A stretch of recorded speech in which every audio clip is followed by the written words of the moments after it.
భారత communist party CPI ఆధ్వర్యంలో స్థానిక సబ్ కలెక్టర్ గారికి వినతిపత్రం ఇవ్వడం జరిగింది.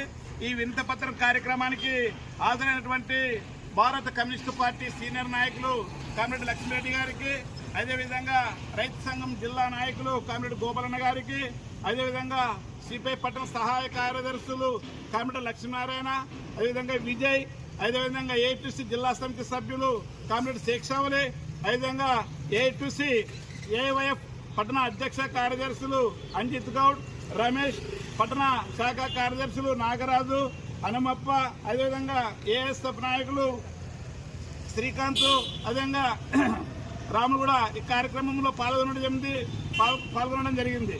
ఈ కార్యక్రమ ప్రధాన ఉద్దేశం ఏమిటంటే ఆదోని పట్టణంలో బంగారంగులు దాదాపు 200 నుంచి 300 అంగుల వరకు ఉన్నాయి. అదేవిధంగా బంగారంగుల్లో బంగారు కొనుగోలు చేయడానికి వచ్చినటువంటి వ్యాపారస్తులు వాళ్ళని మోసం చేస్తూ ఉన్నారు. అదేవిధంగా బంగారు వ్యాపారంలో జీరో దందా అరికట్టాలని, అదేవిధంగా కొనుక్కున్న ప్రతి బంగారానికి హాల్కార్ ముద్ర వేయాలని కూడా కలెక్టర్ గారికి విన్నవించడం జరిగింది. ఈ కార్యక్రమంలో పాల్గొన్నటువంటి మా పార్టీ సీనియర్ నాయకులు కామ్రేడ్ లక్ష్మీరెడ్డి గారిని మాట్లాడవలసిందిగా కోరుతా ఉన్నాం.